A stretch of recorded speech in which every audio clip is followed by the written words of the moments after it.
Hello guys! Welcome sa aking walang kwentang channel. So nandito na naman tayo para sa panibagong video. Ngayon guys, part 3 lang ito ng ating video about doon sa runes. So explain lang natin ito guys, no, dahil nga meron na explain na natin yung pag-enhance for the additional damage and also yung mga options niya once na pagka nile-level up natin itong mga runes natin.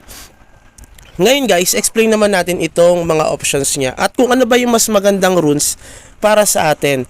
Kasi nga nakukuha nga natin siya dito, 'di ba? By chance pa rin siya kung ano yung makukuha natin. Pero dito pwede natin mapili kung yan ba ay slaughter or hunt, life or guardian. So ano bang mas maganda sa mga runes na yan? Para sa akin guys, no, para sa akin lang to, ito yung point of view ko guys. Pwede nyo naman din gayahin or kung mas maroon kayong idea na mas maganda compare dun sa akin or para sa class nyo, 'di ba? Pero para sa akin ito yung magandang runes. At ito naman yung usual na kukuha natin kasi meron nag-vlog dati, parang ito lang din, no, recently na about doon sa hunt runes or explain niya yung hunt runes.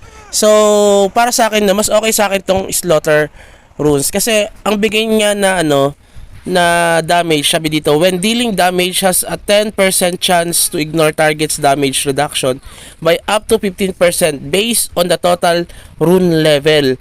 So, ang rune level niyan guys, ito, yan yung mga, yung pinapa-level nyo, ito, 13, 13, 11, so yan yung rune level niya. Alam ko yun yung rune level, hindi ko lang alam kung baka ito yung sinasabi nila, alam ko kasi slot ito yung slaughter rune 2, 1, 2, 3, 4, 5, 'di ba? Yan yung baka yun. Pero para sa akin ito yung rune level niya, yung ine-enhance natin siya. Ito pala guys ay ang maximum niyan na upgrade ay hanggang level 15. At kapag in-upgrade natin siya guys, madadagdagan yung ating attack dahil nga yan ay for attack damage. Kung yan naman ay defense, syempre madadagdagan yung defense natin. So we are after with the attack damage of our character. That is the reason why kung bakit natin mas ina-upgrade ito mga slaughter or yung mga attack damage. Kasi nga kaya na naman natin depensahan yung sarili natin doon sa mga red boss.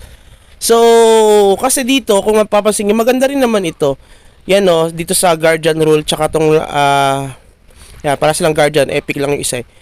Maganda kasi din nito, sabi ito has a 10% chance to reduce that damage by up to 13.53. So, nakadepende kasi yan based on total rune level.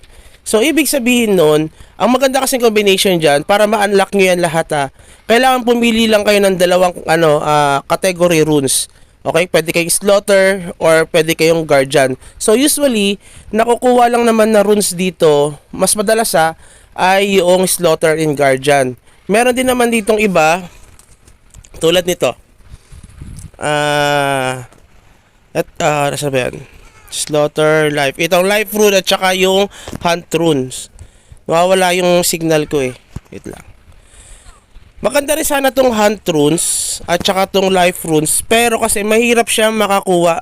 Nahirapan akong mag-collect niyang mga runes na yan. Kung itong mga slaughter runes saka yung guardian runes na madalas nakukuha, mas mabilis nyo ma-unlock itong mga options na ito. So take 5 yan guys. Hindi pa natin ito na-unlock isa. Malapit na rin naman siya ma-unlock kasi yan ay ilan na? 320 tapos isa naman ay 720. So i-unlock natin yan kasi itong 320 na ito may maganda tayong option. Yan, meron tayong speed, attack speed 55%. So dahil dyan tumataas yung ating speed. So kapag na-unlock na natin ito, pagka na-unlock natin itong 5 na ito 1, 1, 2, 3, ito yung pang 4, tas ito yung pang 5. So pag na-unlock na natin yung 5, meron na tayong pieces of set na slaughter runes. So ma-unlock na natin yung 5. So dahil dyan may set of skills na tayo, ma-unlock na natin yung slaughter power legendary when dealing damage. So pag ina-atake tayo, when dealing damage, pag uma-atake pala tayo, has a 10% chance to ignore target's damage. So maganda yan para tayo nagpe-penetrate doon sa kalaban. So kaya natin siya hinahabol kasi gusto natin makuha yung kanyang damage, yung ating options na ito. Tapos ito namang kabila, maganda rin ito, gawin nyo guardian runes. Same lang din naman sila ma-unlock ito, na dapat yung i-unlock para makuha nyo yung options niya. So maganda rin yung options niya dito, di ba? When taking player damage, has a 10 chance to reduce that damage by up to yan. So dahil doon, pag na-unlock na natin ito, mas lalakas yung character natin o mas titigas at mas lalong makakapag-inflict ng damage kapag nakikipag-PvP. So yun yung maganda dito sa mga runes na yan. Susunod i-explain natin yung artifacts, no, kasi marami nagtatanong din about dun sa artifacts. So kapag kayo, para sa akin, pumili kayo ng runes pala, pumili kayo ng runes tulad nito. Nung level ano ko pa lang siya, by chance pa rin ito ang una ko nakuha lang dyan nung level 1, kasi ito dating nyo, dalawa lang ito, dalawa lang, wala na yung dalawa, ito lang, ito, tignan nyo, diba? Dalawa lang itong ano ko yung runes ko dito, yung options na yan, dalawa. Pero pag ni-level 4 ko yan, na level 4 yan, madadagdagan yan ng isa. Hanggang sa paisa ng paisa, hanggang sa maging 4 na siya, guys. So, i-level up nyo lang siya, pero randomly yung options na mabibigay sa inyo. So, maliban doon sa damage na bibigay sa inyo, guys, madadagdagan din kayo ng options na randomly na ibibigay doon sa character nyo. Tignan nyo ito. Ang aking attack speed ay 276.54. Because of this runes na nakuha natin, ito, na meron tayong 19.19%, unequip natin siya. Unequip natin. So, meron tayong 275.97. So, almost 1% yung nadagdag sa atin na attack speed because of this rune. So, mas maganda yan. Kung itulad nito, pagka ito na level up itong isa kong runes, tulad niyan, na 55 yung additional damage niya, o baka masalvage natin. Additional damage, additional attack speed niya, mas madami, mas malaki pa yung ating additional na attack speed because of that runes. So, para sa akin, i-upgrade nyo na siya na i-upgrade dahil nga importante siya. At pumili kayo ng magandang runes once na unlock nyo na siya.